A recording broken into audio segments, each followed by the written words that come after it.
come to the park to have an interview because we have been nonstop connecting with Aaron, talking with him.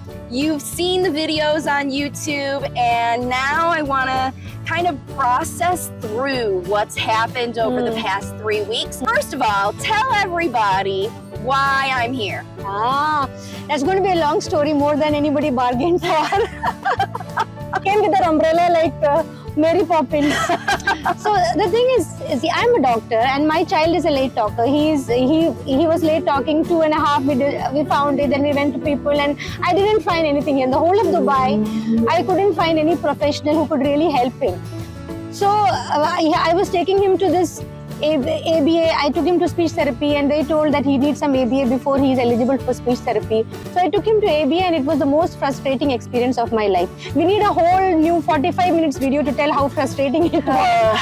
But eventually, at the end of I think 1.5, 2 months, I figured out that this is not the way, because Aaron was not getting any better at talking. In fact, he was getting worse. He was not using any functional language, and he was running away from books whenever I took them out, because the ABA therapist was just teaching apple, ball, all these things which he knew from the age of 2 years. So I reached a stage in which I was telling my husband that we need to learn this thing ourselves to teach him, because I don't think any of these people have a clue what they're doing.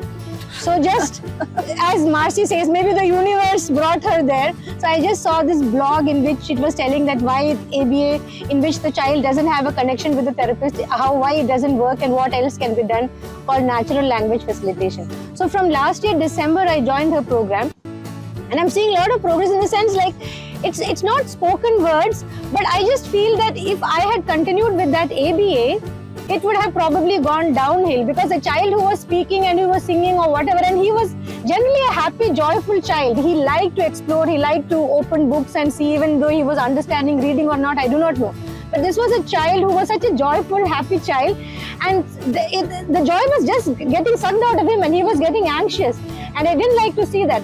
And I said, whatever it is, this cannot go on. So I need to find an alternative. And that is when I found Marci's program. And even when the speech, maybe he's not still talking sentences and stuff and everything, but he is getting better, and I feel that he is more relaxed, he's understanding more, he's connecting more. And so at the end of 1 year, I'm like, oh my God, he's still not talking. Like, what is this? So you get a bit impatient, you know, like that maybe I'm not doing everything correct, because what Marci says makes perfect sense. No, it should be working, and I'm doing whatever she's telling. I'm looking at her videos, I'm making notes, and I'm trying whatever I can. So why is this not working as well, as fast as I want it to work? So I just thought that I should get, it is possible for me to get Marci here, so that I can learn from her how exactly it's done, because she's a speech language pathologist. I am a mother first and foremost. I am not a speech language pathologist. I don't have this training. I can talk, but I can't teach people how to talk. So that is the reason why I thought that I just needed to get her, see her in action, to see how it's done. Because probably what I felt was I was not doing everything right.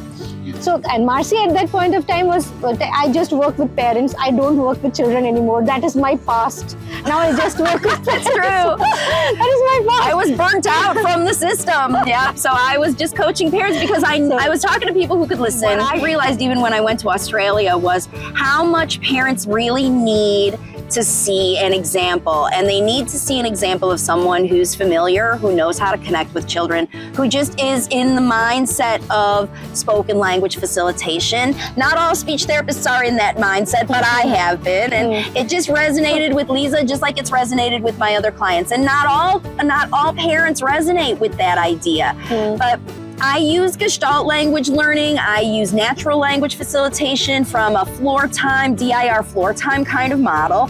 And, you know, when I actually got back after it was 5 years break I took from working with children, when I actually got back into it, I realized how much I enjoy it and how impactful it is just to watch. I don't realize how good I am, I guess. But what I am also understanding after 5 years of only coaching parents is that parents need support from a professional. Now, the other thing that I'm realizing is that they can't find one. You know, what do you do if you can't find one, but you need a professional? And even here in Dubai, we're learning that there is a real shortage of speech pathologists. So The ones you can find are super busy, super overbooked, and they're all just doing the same stuff over and over and over again because they're just overwhelmed. And then the only places they can work are in these centers with ABA, speech, OTP, because they're putting together these conglomerate things because that's how the finances work. Like that's how they can finance these therapies because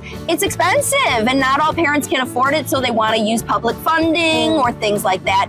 And so parent training isn't always available, and so they're just looking for someone else. So where's the balance? That's what I wanted to find out. So Liza was generous enough to fly me over here, and because I had no choice. I mean, this 1 year, and okay, things are improving, everything, but when is he going to talk? Yeah, so we had to find the blockages. That's what I did. And so I kind of had to come here and find it out. And what we're realizing, this is why parents need a language facilitation practitioner, a professional, someone from the outside, and it doesn't literally have to be someone with a degree like me. It has just to be someone who's talkative, who likes children. Remarkably, we found so many professionals who are teaching in schools and helping kids, but they don't like children. They're so focused on their job or their curriculum or their method that they're not connecting with children, and they're unhappy. They look even depressed in their job. And who wants to send their kid to someone who's depressed? And here I am. If it isn't fun, it isn't fun. Talking about fun and bringing in fun. Yeah. So the idea we learned after all this, and you'll see all the videos through all of it. But what I wanted to process with Liza and what we're realizing how we're moving forward is that parents need support. And they need support from someone who's confident about communicating with kids, about connecting with kids. They're not worried about what they're not getting out of the kid. They're just worried about how they can facilitate potential and equip parents to take it from them and go. And the best way is through example. Just like we want parents to teach kids through example, we as facilitator practitioners, this is what I'm calling this new thing I've invented, because even I'm not using my speech therapy stuff. I call myself a language facilitation, natural language facilitator, because this is the outcome I'm going for. I'm not looking for speech output. I mean, ultimately that's the goal. But I know spoken language comes from a lot more than just saying words. And it comes from intrinsic motivation.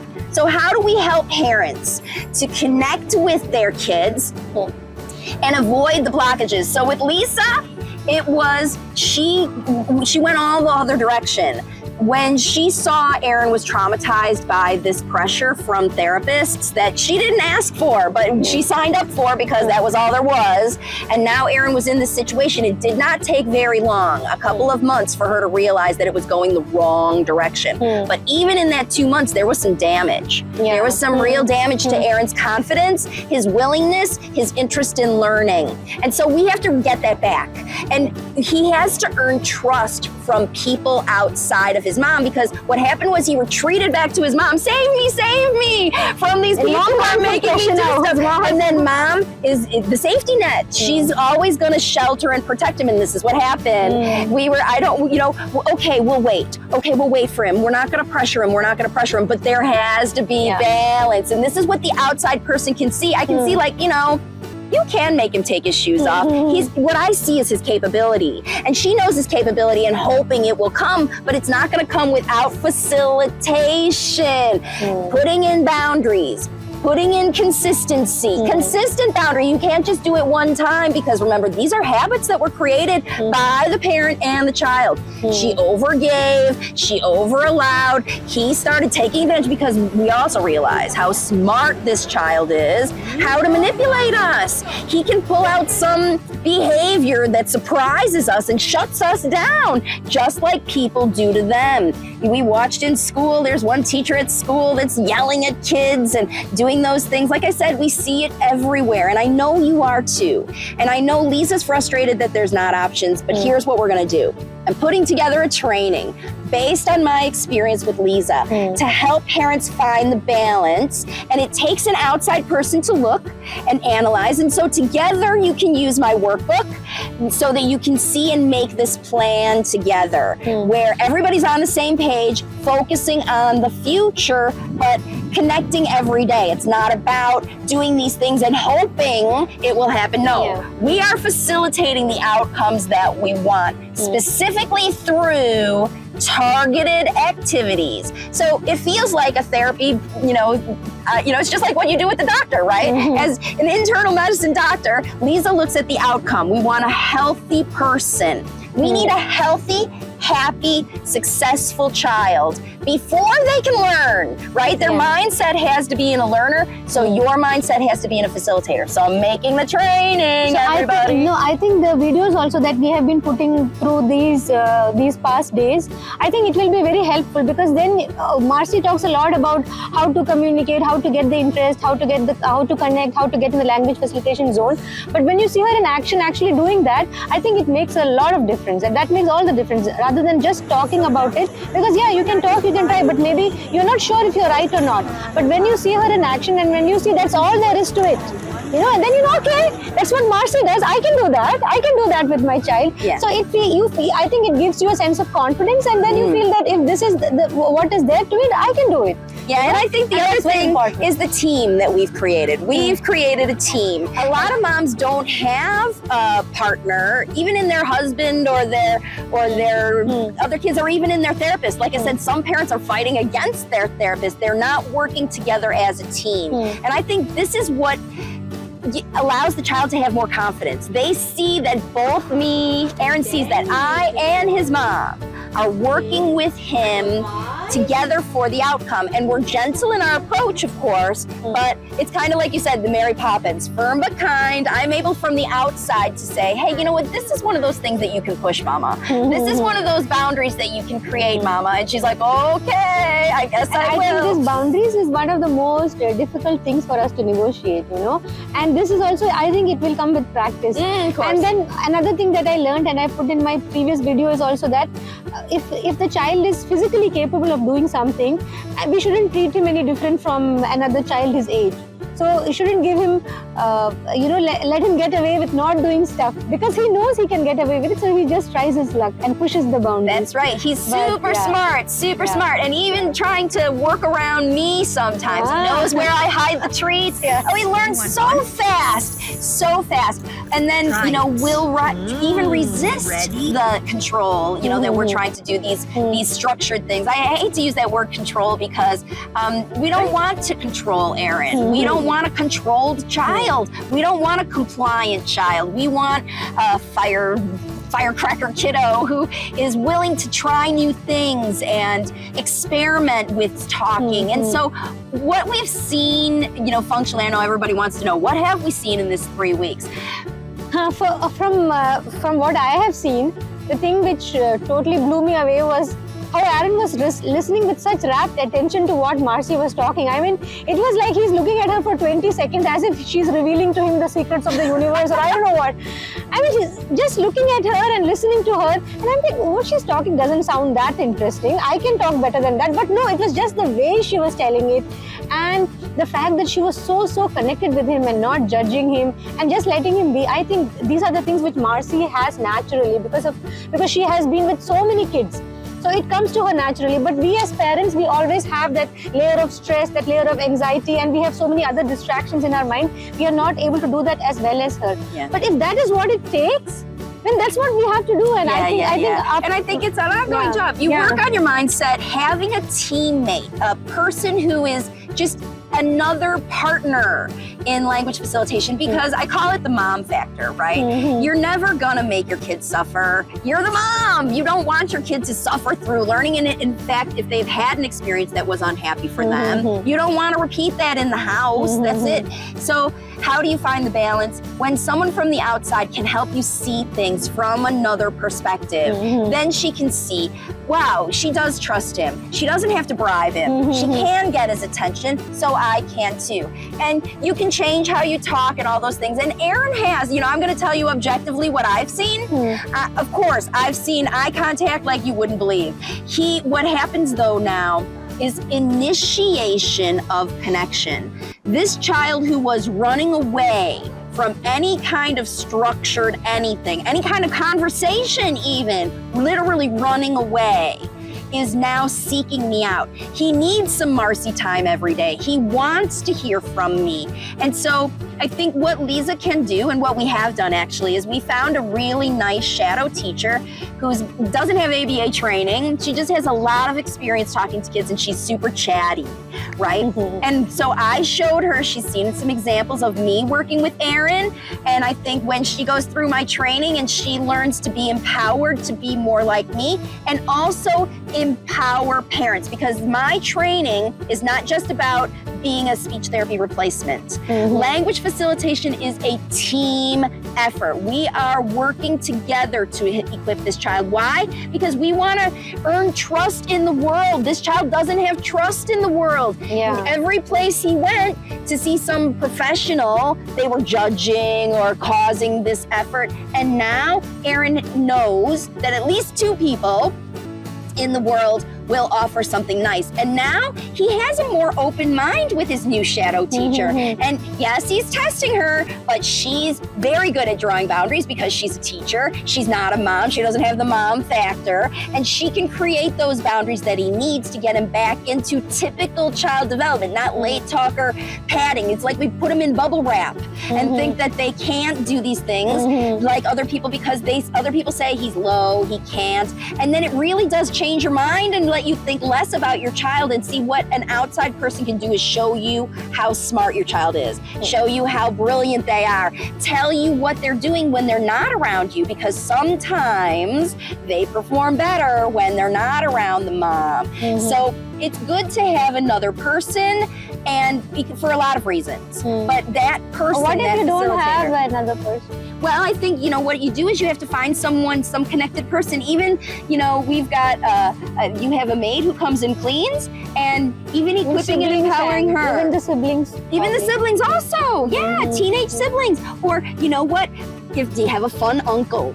Do you have a fun, it's not even true uncle, but an uncle or an auntie who likes to hang around. Maybe it's somebody who has her own little kids. Somebody other than this already trusted family circle, so that he feels that he is accepted and people believe in him even outside the family. Yeah, so that builds confidence. Yeah, and I'm just like Marci auntie, right? I'm not some therapist who's coming to make him do stuff, but your auntie teaches you things. Your auntie will keep you in place. Your auntie will whatever. So, because aunties are facilitators.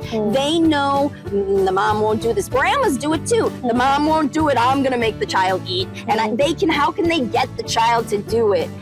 They don't have the mom factor, and I think that's it. So that's what we're hoping is to be able to offer you, because I can't go to everybody's house as much as I would like to visit all of you and have these beautiful experiences. We need to duplicate this experience. And so training is going to be important, and that's what I'm going to be focusing on in the future. But I wouldn't have known exactly how to put this together without this experience with Liza and all my experiences in Australia. So shout out to all of you moms who have allowed me in your home and allowed me to experiment with your kids and you and get hands-on with this, because I think it's really important that we help parents find an option, because you need support for your mindset, you need support for your work, and that's what I want to help create is a real practitioner, because I also know that there's people out there who don't want to do this ABA. Maybe you even got your training in ABA and you don't like it and you want something different, or you're an old school speech therapist like me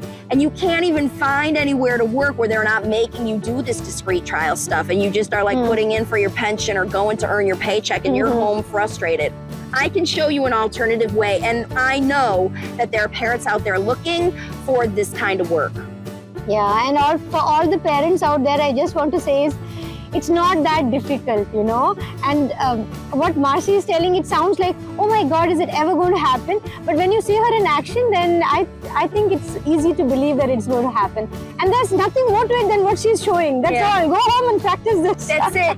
Take your child home and talk to them, and take them out and talk to them, and talk to them in the bath, and talk to them in the car. Others say, and don't care. And you know what? And if in the meantime they're using flapping, they're using swiping, they're using tantrums, they're using whatever, that's what you dig into. Like, that's what we're doing. Everything Aaron's using, we are responsive. He's pushing our buttons and we are activated. Not from a discipline, we're not shutting him down. We dig into that behavior and offer more and more language models. Thanks, Liza. I can't tell you enough. I hope parents are learning from our experience. I hope you're seeing, and stay tuned for more because we're just getting started.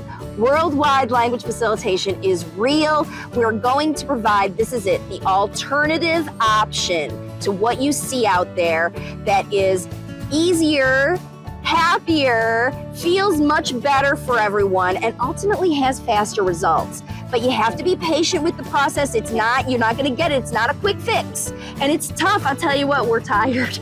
This trip in the park is a nice little break because I've just been talking. No, she doesn't get tired talking, no. You know how it goes. So thanks for joining us, everybody, and we'll see you on the next one. Bye for now. Bye.